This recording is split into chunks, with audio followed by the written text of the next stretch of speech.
Assalamualaikum warahmatullahi wabarakatuh. Kembali lagi jumpa dengan saya, Hana Afifah, dalam mata kuliah perilaku konsumen untuk semester ini. Sebelum UTS adalah saya yang mengampu, kemudian nanti setelah UTS akan diampu oleh Pak Faris. Baik, di chapter 1 ini nanti kita akan bahas tentang pengenalan dulu mengenai perilaku konsumen. Jadi yang akan kita bahas seputar tentang apa sih perilaku konsumen, kemudian tantangan-tantangan yang akan dihadapi oleh seorang marketer atau pemasar, kemudian juga seorang wirausaha juga. Nah, jadi di chapter 1 ini memahami apa perilaku konsumen tadi, kemudian memahami hubungan antar perilaku konsumen dan konsep pemasaran, kemudian dengan masyarakatnya, dengan segmentasi, target, dan posisinya. Kemudian memahami hubungan antar perilaku konsumen dengan nilai pelanggan, kepuasannya, kepercayaannya, dan retensinya. Kemudian memahami bagaimana teknologi baru itu dapat memungkinkan untuk seorang pemasar menjadi dapat lebih memuaskan kebutuhan dan keinginan konsumen. Kemudian memahami bagaimana pemasar semakin mampu menjangkau konsumen dimanapun, ya kan? Kemudian memahami bagaimana kondisi ekonomi dunia menyebabkan ketidakstabilan konsumsi dan perubahan. Kemudian memahami komposisi model perilaku konsumen. Jadi apa sih pengertian perilaku konsumen gitu? Ada banyak sebenarnya, tapi saya cuma ambil satu aja biar kalian nggak bingung kalau kebanyakan definisi, ya kan? Jadi perilaku konsumen adalah merupakan suatu tindakan-tindakan yang dilakukan oleh individu maupun kelompok maupun organisasi yang berhubungan dengan proses pengambilan keputusan dalam memilih, membeli, mendapatkan, menggunakan, ataupun menolak barang-barang atau produk ataupun jasa untuk kepuasan dan kebutuhan pribadi. Nah, tadi kan sudah dijelaskan tindakan-tindakan dilakukan oleh bisa itu individu, bisa itu kelompok maupun organisasi. Jadi, konsumen ini dibagi atas dua. Yang pertama adalah personal consumer atau konsumen pribadi. Yang kedua adalah konsumen organisasi. Konsumen pribadi itu termasuk siapa sih? Termasuk diri sendiri, ya kan? Kemudian, jadi kalau di sini the individual who buys goods and services for his or her own use. Jadi, konsumen pribadi adalah orang-orang yang membeli barang atau jasa untuk digunakan sendiri, ataupun digunakan untuk keperluan rumah tangga, ataupun untuk digunakan oleh anggota keluarganya, ataupun digunakan untuk teman. Jadi contoh misalkan kalau digunakan untuk sendiri, ya kamu beli lipstick, ya kan?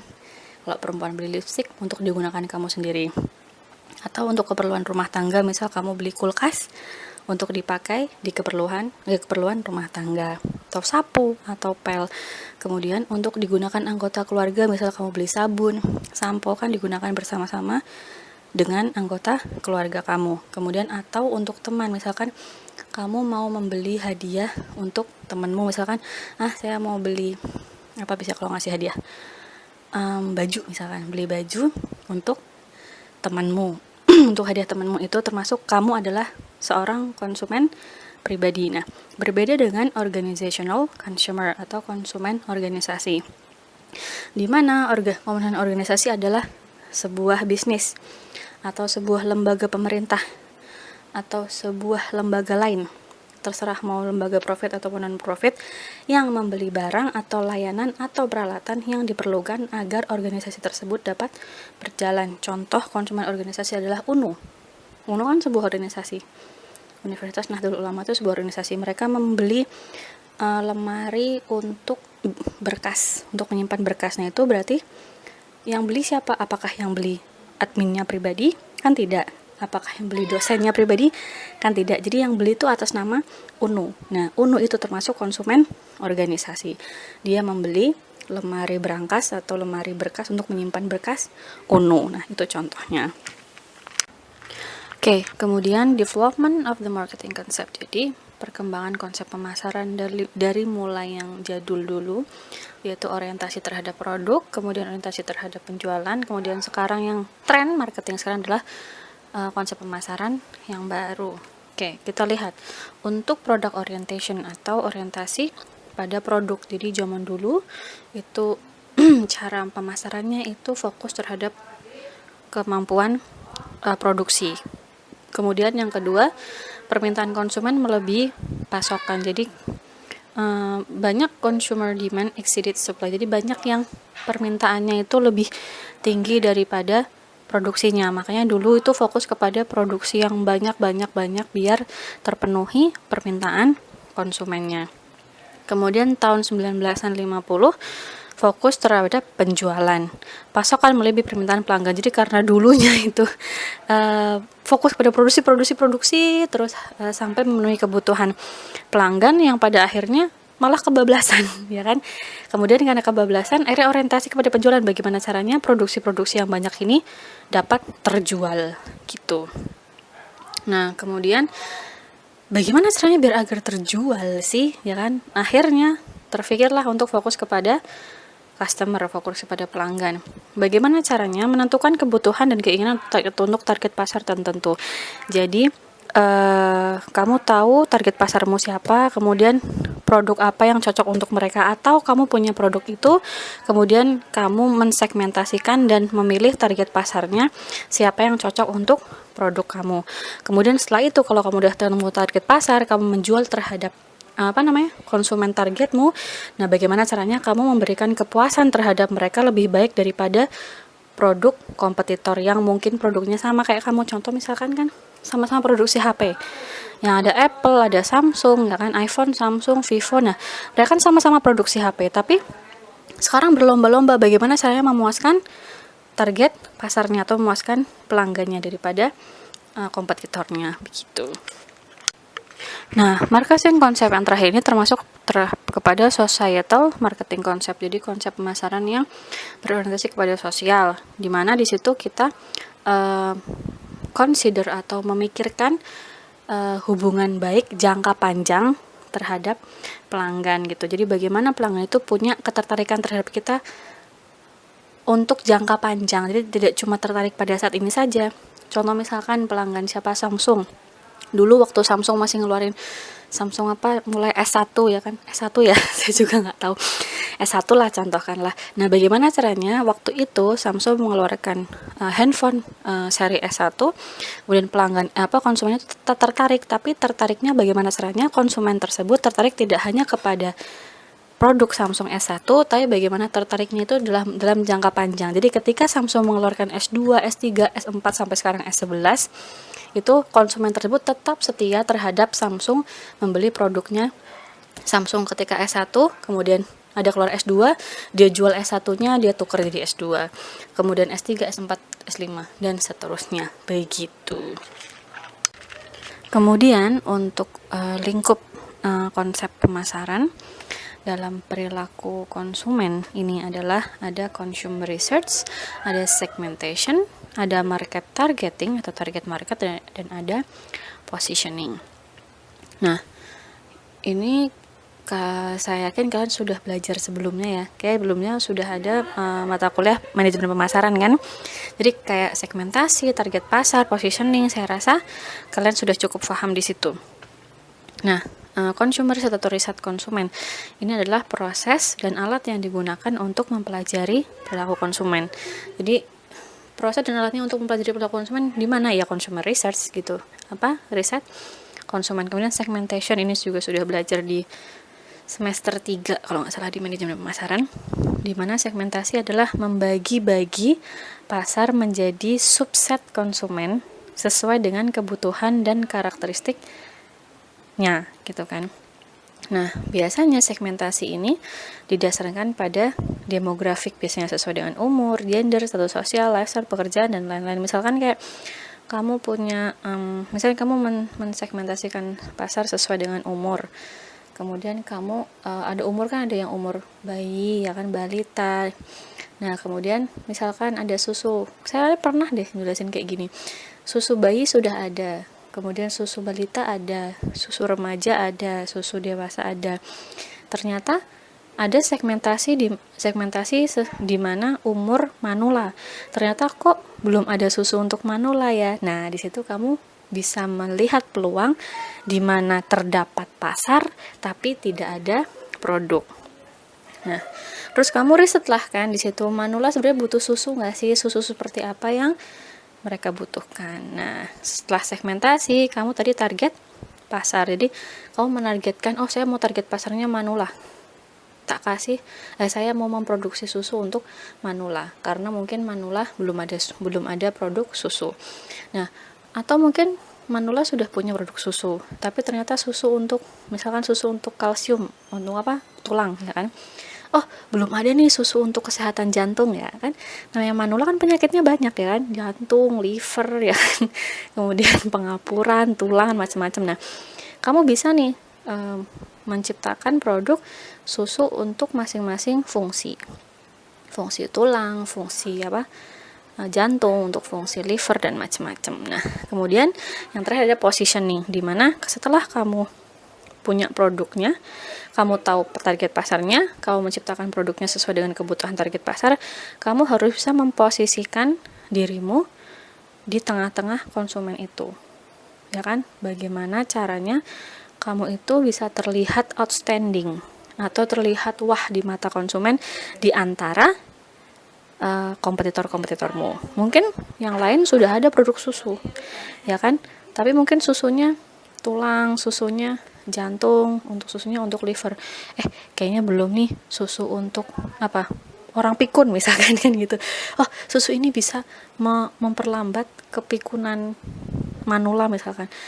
Bisa aja, nggak masalah gitu kan. Kalau memang kamu punya formulanya dan itu berhasil, formulanya benar, nah kamu bisa mengoutstandingkan atau mewahkan produk susumu yang bisa menghambat kepikunan itu di tengah-tengah kompetitor susu manula yang lain gitu.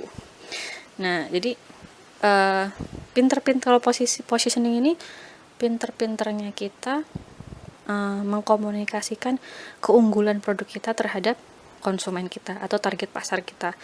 Kemudian mengkomunikasikan keunikan, ya kan? Di samping keunggulan, tapi juga keunikan gitu. Nah, di dalam perilaku konsumen, ya kan, ini kan termasuk dalam bidang pemasaran ya. Di dalamnya juga ada namanya marketing mix atau bauran pemasaran. Ini juga kalian sudah pernah belajar di semester sebelumnya. Kalau tidak salah semester 3 ada mata kuliah manajemen pemasaran. Nah, ini kalian sudah belajar ini namanya marketing mix atau bauran pemasaran. Nah, kalau marketing mix yang lama atau tradisional itu ada 4. Atau kita bilang 4P, marketing mix, ada product, price, place, promotion. Tapi untuk yang modern setelah ada penelitian lagi, kemudian ada perkembangan yang tadinya 4P jadi 7P atau 7. Sekarang malah ada lagi 9, ya kan? Nah, tapi yang biasa digunakan sekarang adalah 7P atau 7P bauran pemasaran, yaitu ada tambahan lagi dari 4 kan product, price, place, promotion, tambahan 3 yaitu people, process, dan physical environment. Nah, ini untuk review saja karena kalian sudah pernah belajar di semester sebelumnya ya. Jadi saya tidak akan mengulang panjang lebar. Jadi contoh di price, harga. Nah, di price ini ada apa aja? Ada harga, ada biaya tambahan, ada biaya penetrasi, psikologi, promosi, dan lain-lain. Nah, harga ini merupakan suatu pengorbanan ekonomis yang dilakukan pelanggan untuk memperoleh produk atau jasa. Jadi harga ini sesuatu yang harus dikorbankan oleh konsumen ketika dia ingin memenuhi kebutuhannya dia. Nah, harga dikatakan mahal atau murah atau biasa-biasa saja itu tergantung setiap individu. Jadi tidak pasti, misalkan menurut saya harganya mahal, menurut dia harganya murah. Mungkin karena kita beda lifestyle, kita beda pendapatan, kita beda, dia kaya saya enggak, gitu aja kan. Nah, itu biasanya gitu. Kemudian produk, ya dalam pemasaran harus ada produknya, ya kan. Nah, produk ini apa sih yang akan dilihat oleh konsumen dalam produk ini, termasuk ada desainnya, teknologinya, jangan lupa kemanfaatannya, fungsinya terutama, ya kan, kenyamanannya, kemudian nilainya, kualitasnya, kemasannya, mereknya, aksesorisnya, garansinya, macam-macam.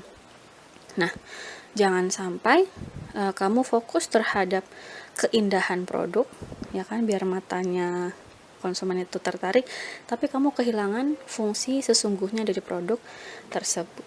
Gitu. Contoh misalkan kamu mau bikin termos bahannya dari kulit misalkan biar kelihatan wah, tapi fungsi termos kan biar dia dapat menahan panas. Kira-kira bahan tersebut bisa gak untuk menahan panas selama sekian jam? Kalau ternyata hanya eye catching desainnya tapi kehilangan fungsinya, itu namanya, kalau istilahnya kalau di bisnis namanya marketing myopia. Jadi kehilangan fungsi sesungguhnya atau manfaat sesungguhnya dari produk tersebut, hanya berfokus kepada keindahan produknya atau memuaskan mata aja gitu. Jadi jangan sampai fungsinya hilang karena mementingkan keindahannya, atau jangan sampai fungsinya sudah unggul sekali tapi desainnya jadul atau desainnya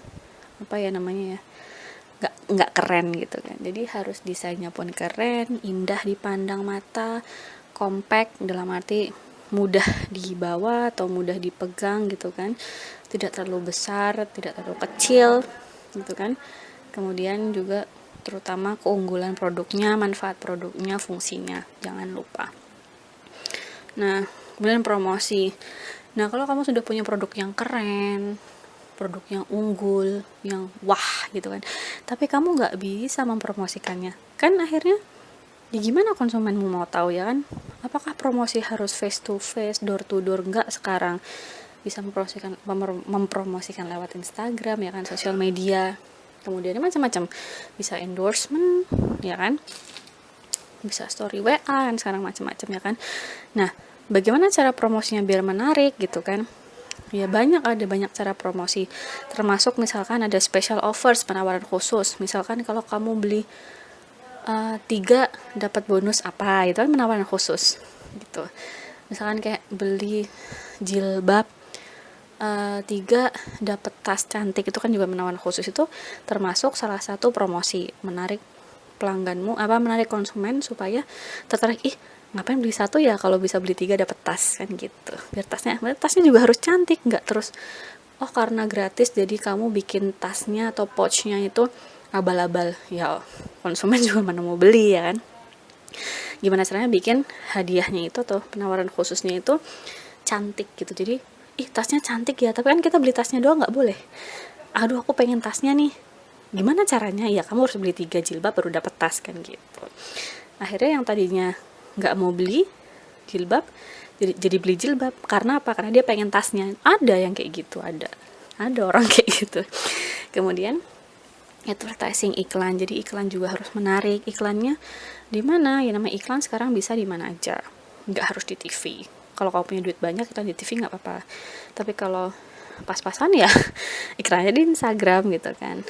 Kemudian sekarang kita bisa pakai Google iklan, itu bayar juga tapi.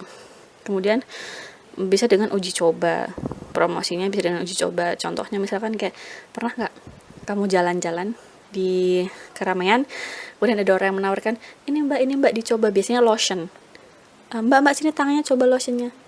Saya sering dulu kayak gitu di mall tuh sering banget, ketika jalan tiba-tiba ada mbak sales ini tiba-tiba nepuk saya, kemudian mbak cobain lotionnya, terus dia tiba-tiba megang tangan saya diolesin lotionnya. Lah saya kan bingung, loh ngapain nih gitu kan. Ternyata dia promosi uji coba itu. Tapi sebenarnya menurut saya pribadi, kalau langsung kita ngambil tangan konsumen atau ngambil tangan orang secara random kemudian diolesin lotionnya, itu menurut saya kurang etis ya, kurang menghargai gitu. Karena kan seharusnya tanya dulu, mbak ini saya ada lotion mau coba nggak, nah gitu kan, lebih sopan gitu. Kemudian biasanya kalau di outlet itu kamu beli parfum, disitu ada tester ya kan, itu pun termasuk promosi yaitu uji coba. Kemudian ada poster, kemudian ada macam-macam, ada kalau poster itu ya sama kayak bikin poster besar gitu kan, ditaruh di mana gitu bisa. Nah itu promosi. Kemudian untuk yang keempat itu place atau saluran distribusi. Jadi bagaimana kamu ingin memasarkan produkmu sih? Apakah mau ditaruh di toko-toko kelontong atau di mall yang besar atau modelnya online atau modelnya reseller gitu kan. Nah, itu saluran distribusinya, place-nya gitu. Nah, jadi memudahkan saluran distribusi atau place ini memudahkan konsumen untuk mendapatkan produk atau jasa yang dia inginkan gitu. Ini people atau orang di sini termasuk adalah karyawannya, ya kan, yang terlibat secara langsung maupun tidak langsung. Lebih penting yang terlibat secara langsung. Nah, kalau terlibat secara langsung, contohnya adalah resepsionis, dokter, beauty therapist, konsultan atau apa namanya, kita terlibat secara langsung. Nah, mungkin ada konsultan yang sangat pinter banget, tapi cara dia melayani pelanggan itu kurang ramah mungkin, atau kurang komunikatif. Itu kadang juga membuat orang yang mau konsul, aduh males lah, nggak mau konsul di sana. Sepinter-pinternya dia, orang di konsul di sana tuh nggak membahagiakan gitu, misalkan contoh. Nah, setelah people ada proses. Nah, proses ini adalah kegiatan yang menunjukkan bagaimana pelayanan diberikan kepada konsumen itu selama melakukan pembelian barang. Jadi prosesnya antara ketika ada jual beli, nah prosesnya itu proses antara proses bagaimana layanan yang diberikan untuk konsumen ketika melakukan jual beli tadi gitu. Itu juga penting karena prosesnya tuh, contoh misalkan kayak contoh aku beli di Shopee gitu kan, di Shopee, Lazada gitu, di online marketplace. Kamu udah beli nih, masukin keranjang, udah check out, set. Nah, prosesnya itu penting karena kadang kan kamu dapat chat kan, terima kasih sudah berbelanja bla bla bla bla bla bla, kami ada apa, diskon apa, terus kami ada produk baru, silahkan. Itu juga termasuk salah satu di dalam proses jual beli. Kemudian kamu ngechat sellernya, mbak, saya udah check out nih, saya udah transfer, kira-kira kapan dikirim ya. Kemudian dia membalas dengan cepat, responnya itu juga termasuk proses. Nah gitu, itu juga termasuk proses. Kalau responnya cepat kamu senang, kalau responnya lambat kamu juga nggak senang, ya kan. Kemudian contoh proses lagi, contoh ketika mau komplain misalkan, atau mbak kok lama banget sih gitu kan, nggak nyampe gitu. Itu juga kalau mereka melayani dengan ramah, proses jual belinya pun bagus. Yang tadinya mungkin konsumennya mau kecewa jadi tetap kecewa, cuman tidak terlalu kecewa karena responnya cepat kan. Itu kan bisa menyelamatkan nama baik sedikit lah ya, tidak terlalu jatuh sekali. Nah, kemudian terakhir ada physical evidence atau lingkungan fisik, di mana keadaan atau kondisi yang di dalamnya juga termasuk suasana. Jadi biasanya kalau physical evidence ini yang ada premisnya ya, jadi contoh suasana kafe gitu kan, atau di bank, di kafe, di restoran, suasananya bagaimana, kondisi geografinya bagaimana, dekorasinya bagaimana, tata letak ruangnya, aromanya, cahayanya, cuacanya, peletakan dan layout interiornya gitu kan. Itu penting loh. Kadang kan misalkan kayak mau ke kafe sana, malas lah soalnya lampunya terlalu remang-remang, terlalu kuning misalkan, kamu nggak suka. Tapi ada juga orang yang tidak suka kafe yang terang, dia suka kafe yang memang remang-remang gitu kan. Nah, seperti ini termasuk lingkungan fisik. Ini biasanya yang ada tempatnya atau yang ada premisnya. Nah, begitu. Kemudian hubungan yang sukses antara konsumen dengan organisasi atau dengan perusahaan. Dalamnya ada customer value, ada nilai pelanggan, ada high level of customer satisfaction, ada kepuasan pelanggan yang levelnya tinggi, kepuasan pelanggan yang tinggi gitu kan. Kemudian strong sense of customer trust, jadi kepercayaan pelanggan. Kemudian juga yang terakhir adalah customer retention atau pelanggan itu menjadi pelanggan tetap, beli terus gitu. Nah, customer value, apa sih customer value? Jadi customer value itu nilai pelanggan, di mana didefinisikan sebagai rasio atau selisih antara keuntungan yang dirasakan pelanggan dengan sumber daya yang digunakan untuk mendapatkan produk tersebut. Apa coba? Duit kan. Jadi perbedaan atau selisih atau rasio antara uang yang mereka keluarkan untuk membeli produk dan manfaat yang mereka dapatkan dari produk tersebut. Kira-kira worth it nggak dengan uang yang dia keluarkan segitu, dia dapat segitu gitu. Nah, tapi keuntungan ini atau nilai ini itu yang dirasakan konsumen itu relatif dan subjektif. Jadi setiap konsumen beda. Mungkin bagi saya mengeluarkan uang 10.000 untuk contoh Max lah, Max ya kan, itu kan ada harganya 11.000, 15.000. Mungkin bagi saya mengeluarkan 11.000 dapat susu Oreo, worth it, enak. Tapi mungkin bagi orang lain yang nggak suka, mungkin misalkan tidak suka, kemudian dia merasa bahwa 11.000 rasanya kayak gini mahal amat. Nah, beda-beda kan. Nah, jadi itu relatif dan subjektif gitu. Yang penting tidak melebihi harga pasaran, tidak terlalu melambung jauh tinggi harganya, dengan kualitas yang kamu sajikan itu tidak tidak setara dengan harga itu lebih bahaya lagi gitu kan. Misalkan contoh sama-sama rasanya kayak Milk Max, tapi Milk Max harganya 11.000, tapi mungkin produk lain harganya sampai 50.000. Kok rasanya sama aja kayak Milk Max, ya kan? Otomatis kan akan mikir bahwa ngapain gua ngeluarin 50.000 dapatnya kayak Milk Max yang 11.000. Pada akhirnya kembali lagi lah beli Milk Max yang 11.000 karena dia merasa bahwa customer value-nya atau value-nya itu lebih bernilai, atau nilainya itu lebih tinggi atau lebih bernilai Milk Max daripada produk A tadi yang rasanya sama kayak Milk Max tapi harganya 5 kali lipat gitu. Jadi ini subjektif memang. Kemudian ada customer satisfaction, di mana customer satisfaction itu selisih antara produk dan jasa sebenar kinerjanya dengan harapan konsumen. Jadi setiap konsumen itu punya harapan masing-masing. Contoh misalkan kamu ingin membeli apa tadi ya? Contoh misalkan handphone lah, katakanlah handphone, atau katakanlah produk gadget misalkan. Gadgetnya harganya 30 juta misalkan, contoh ya kan, mahal ya 30 juta. Tapi ternyata terus kamu mikir bahwa gadget 30 juta nih mesti canggih nih. Ternyata ketika dipakai gadgetnya sama aja kayak gadget yang harganya 5 juta. Terus kamu beli laptop harga 30 juta. Kemudian pas kamu pakai, laptopnya sama nih fungsinya, manfaatnya, keunggulannya sama kayak laptop yang 5 juta. Jadi kamu tidak merasakan laptop ini lebih unggul berapa? 6 kali lipat. Enggak. Jadi harusnya kan kamu beli laptop 5 juta dengan laptop 30 juta, seharusnya laptop yang 30 juta itu keunggulannya 6 kali lipat daripada laptop yang 5 juta. Tapi ternyata pas kamu beli yang laptop 30 juta, ternyata keunggulannya tidak 6 kali lipat. Paham nggak? Manfaat yang kamu terima tidak 6 kali lipat. Terus pada akhirnya apa? Kamu akhirnya yang tadinya membayangkan akan puas, akan menjadi sangat tidak puas karena sangat jauh dari harapan kamu. Nah, ini namanya kepuasan pelanggan, di mana kepuasan pelanggan itu diukur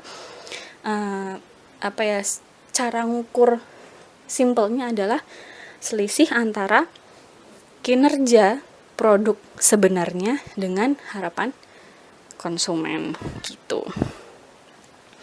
Nah, kemudian ada customer trust. Jadi kalau misalkan kamu tadi sudah melewati customer value-mu lulus, ya kan? Kemudian customer satisfaction-mu lulus. Kemudian sekarang customer trust.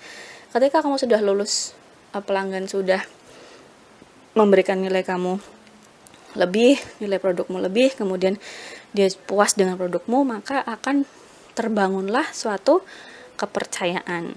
Nah, di mana membangun dan menjaga kepercayaan pelanggan adalah sangat penting, di mana kepercayaan ini adalah sebuah fondasi atau dasar untuk menjaga hubungan baik jangka panjang dengan pelanggan, ya. Jadi bukan hanya jangka pendek, bukan hanya sekarang saja, tapi untuk jangka panjangnya. Tadi saya cerita dia Samsung S1, terus dia udah Samsung S1 bagus nih, worth it nih, duit saya segini dapatnya ini, kemudian saya puas ini. Nah, ketika jadi akhirnya saya puas, saya percaya sama Samsung lah, Samsung bagus.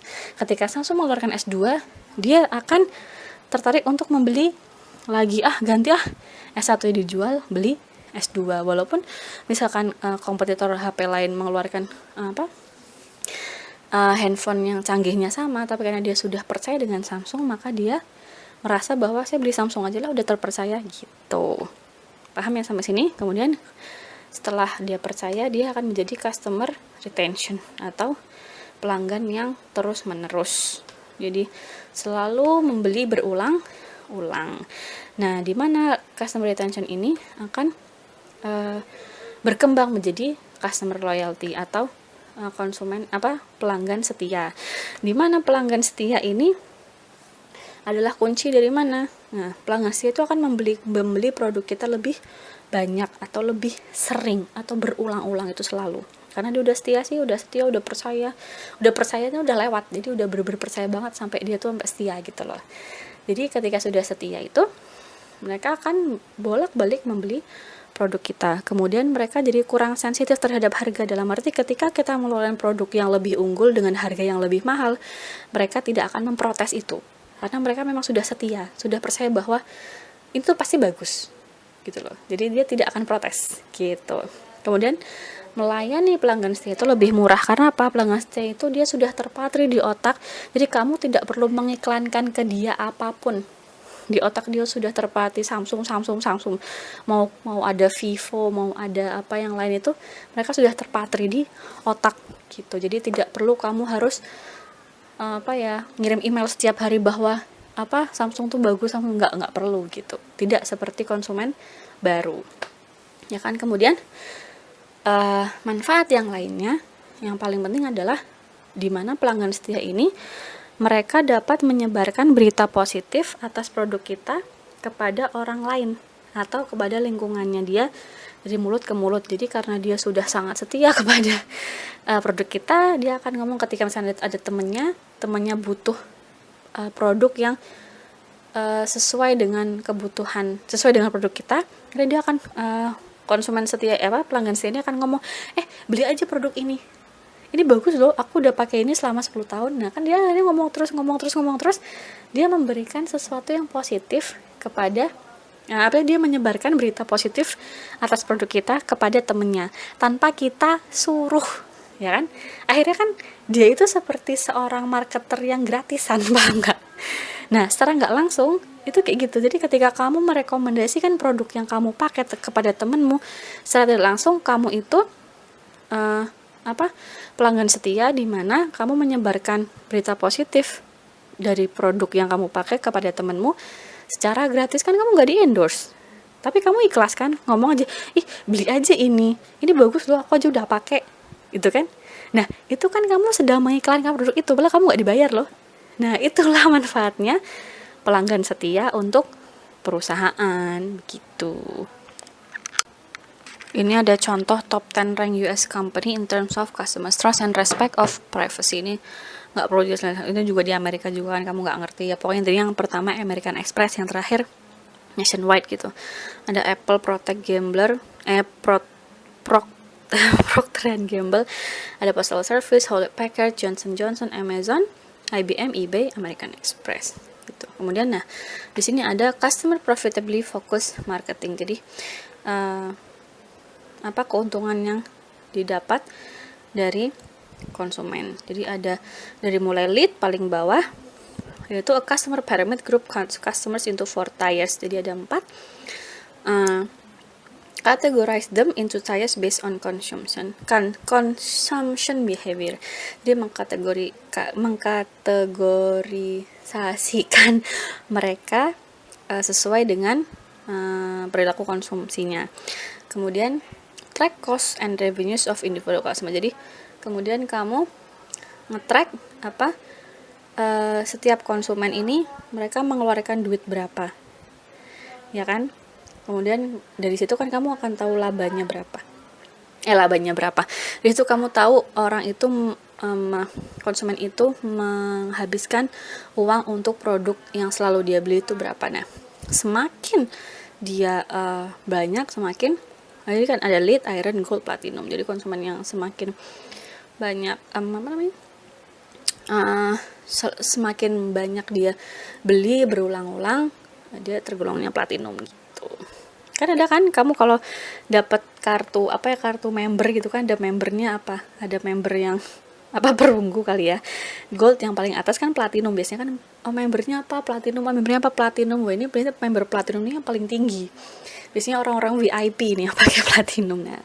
Karena dia sakingnya dia selalu menggunakan jasa atau produk tersebut. Jadi dia membernya sampai platinum gitu.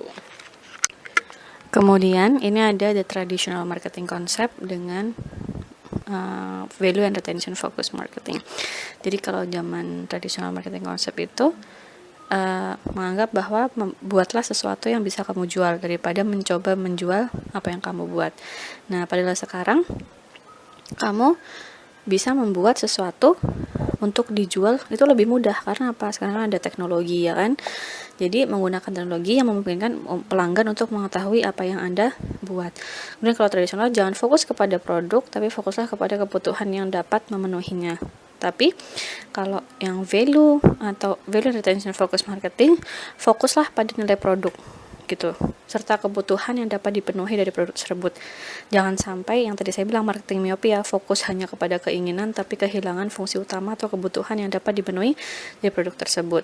Kemudian di traditional marketing memasarkan produk dan layanan yang lebih sesuai dengan kebutuhan pelanggan daripada kompetitor. Tapi kalau di value and retention focus marketing memanfaatkan pemahaman tentang kebutuhan pelanggan untuk mengembangkan penawaran yang dianggap pelanggan lebih berharga daripada penawaran kompetitor. Kemudian kalau traditional marketing itu meriset kebutuhan dan karakteristik konsumen, tapi kalau sekarang meneliti keuntungan yang terkait dengan kebutuhan dan karakteristik konsumen. Jadi bagaimana kita tidak hanya meneliti karakteristiknya kemudian kita memenuhi kebutuhannya, tapi bagaimana cara kita mendapat keuntungan yang lebih dari pemenuhan kebutuhan tersebut gitu. Kemudian kalau dulu memahami proses perilaku pembelian dan yang mempengaruhinya, kalau sekarang memahami perilaku konsumen dalam hubungannya dengan produk perusahaan. Jadi bagaimana kita membangun hubungan baik jangka panjang dengan konsumen. Kemudian yang terakhir, realize that each customer transaction is a discrete sale. Jadi kalau dulu itu menganggap bahwa jual beli antar perusahaan dengan pelanggan itu ya cuma sebatas penjualan aja gitu. Tapi kalau sekarang tidak, setiap transaksi yang pelanggan lakukan itu adalah bagian dari hubungan yang berkelanjutan dari perusahaan kepada pelanggan. Jadi tidak hanya cuman jual terus udah selesai, tapi dari situ kita harus ada follow up terus. Kan kita sering sekarang kan dapat, karena kita mungkin pernah beli di Tokopedia, jadi kita dapat email terus dari Tokopedia ya kan. Karena kita pernah beli di dalam Tokopedia kan ada toko-toko lagi, karena kita pernah beli salah satu produk mereka, kemudian mereka ngechat kita terus kalau ada produk baru atau ada diskonan gitu termasuk. Nah, adanya di teknologi digital sekarang ini berimpact atau berdampak sekali terhadap pemasar atau perusahaan dan juga terhadap konsumen, di mana dampak teknologi digital ini terhadap pemasar ya jadi lebih banyak produk dan layanan melalui kustomisasi. Jadi kita bisa custom kan sekarang, jadi kayak sesuai permintaan, saya mau produknya ini tapi yang gini atau jasa yang ini kan. Terus kemudian pertukaran seketika, maksudnya bisa kita jual belinya instan, dalam arti nggak harus pemasar itu datang ke daerah itu memasarkan dulu baru nanti dia beli, enggak. Tapi secara online kan kita sudah tahu, kita sudah bisa bahwa produksinya dari Purbalingga tapi pembelinya dari Papua, itu sudah bisa instan, tidak harus kita datang ke sana atau mereka datang ke sini. Jadi dari online marketplace pun sudah bisa. Itulah dampak dari teknologi digital. Nah, dari situ pun kita perusahaan juga bisa mengumpulkan dan menganalisa data. Jadi misalkan kayak saya kayak kamu kan kalau ngeliat Shopee itu, nah kalau di beranda itu pasti akan muncul yang paling sering kamu lihat. Nah, kamu sering lihat baju, yang munculnya akan baju terus di beranda ya kan. Kalau kamu sering lihat gadget, munculnya juga akan toko-toko gadget semua gitu kan. Kayak gitu. Terus kemudian kalau dampak teknologi digital ini terhadap konsumen, ya jadi konsumen punya power, punya kekuasaan terhadap pembeliannya dia gitu. Jadi yang tadi orang Papua bisa beli ke Purbalingga, dia punya kekuasaan, nggak masalah, perlu dari Purbalingga nggak masalah, saya bisa beli walaupun saya orang Papua kan gitu. Kemudian konsumen juga bisa mendapatkan informasi lebih cepat dan tepat gitu. Nggak harus nunggu dari Purbalingga surat kabar ya, enggak, tapi sudah tinggal internet, lihat Google udah tahu.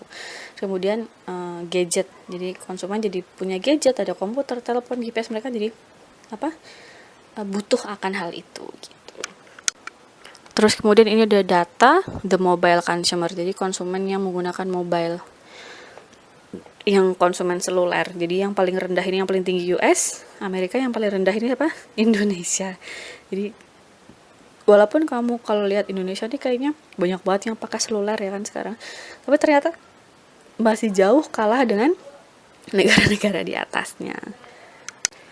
Nah, di dalam perilaku konsumen ini kita tadi kan sudah banyak ya kayak kita menganalisa perilakunya, terus kenapa sih dia beli, kenapa sih dia milih ini. Di dalamnya tuh memang kita belajar interdisciplinary. Jadi perilaku konsumen ini adalah sebuah interdisciplinary. Dalamnya ada psikologi, kita belajar psikologi, ya kan? Apa yang mempengaruhi konsumen ini sih? Gimana cara konsumen ini bisa ngelihat kita wah gitu kan, psikologi, sosiologi, sosial psikologi, antropologi, dan juga ekonomik sudah pasti. Nah, di sini ada gambar tentang a simple model of consumer decision making. Jadi, ini model simpelnya, model sederhananya dari keputusan pembelian konsumen. Jadi, pertama ada external influence dulu. Inputnya adalah pengaruh luar dulu. Nah, pengaruh luar ini dari mana sih? Ya produknya, ya promosinya, ya harganya, ya channel distribusinya, itu dari usaha perusahaan. Jadi perusahaan tuh berusaha untuk menciptakan produk, kemudian untuk promosi, untuk pemberian harga, dan juga untuk distribusi. Nah, dari lingkungan socio-culture ini, apa yang mempengaruhi sih? Mungkin bisa yang mempengaruhi konsumen untuk beli produk A, mungkin bisa dari keluarganya, mungkin dari gengnya, teman-temannya, kemudian dari sosial kelasnya, ya kan, ibu pengajian mungkin, ibu-ibu arisan mungkin, dia ibu sosialita mungkin, tuh kan dari situ. Kemudian mungkin juga dipengaruhi oleh budayanya dia, mungkin orang Batak, orang Sunda, orang Jawa, itu juga bisa menjadi suatu pengaruh eksternal. Nah, kemudian setelah itu masuk kepada proses atau consumer decision making, pengambilan keputusan konsumen, di mana dari situ mereka akan lihat produknya apa sih yang mereka butuhkan gitu, akan disortir sama dia. Produknya banyak, promosinya macam-macam gitu kan, tapi apa sih yang dia butuh. Kemudian setelah dia tahu apa butuhnya dia akan searching sebelum dia beli. Searching dulu informasinya, ini produknya lebih unggul yang mana, keunggulannya apa sih, kerugiannya apa sih, harganya lebih murah mana sih, kira-kira worth it yang mana sih, kan gitu. Nah, setelah dia searching itu, dia belajar tentang informasi-informasi yang bisa dia dapat dari produk-produk yang sudah dia sortir, kemudian dia mengevaluasinya, kemudian dia beli. Setelah dia beli, dia akan mencoba kan, ini kan beli kan, mungkin dia baru beli, coba beli ini kan, coba trial and error, coba. Ketika sudah coba dia puas ternyata, nah ketika puas maka dia akan repeat purchase atau membeli lagi. Repeat purchase, membeli lagi terus. Kemudian setelah dia membeli lagi, dia puas, semakin puas, maka akan timbul pengalaman, atau dalam arti dia mempunyai kesan bahwa saya puas dengan produk ini worth it. Kemudian itulah outputnya gitu. Nah, manfaat dari output itu nanti dia akan menjadi pelanggan yang terus menerus, kemudian pelanggan setia, kemudian nanti dia akan menyebarkan berita baik tersebut kepada lingkungannya. Jadi ya kayak tadi saya ceritain, word of mouth, dari mulut ke mulut gitu. Baik, itu adalah kuliah hari ini. Nah, nanti kita jumpa lagi minggu depan. Terima kasih. Wassalamualaikum warahmatullahi wabarakatuh.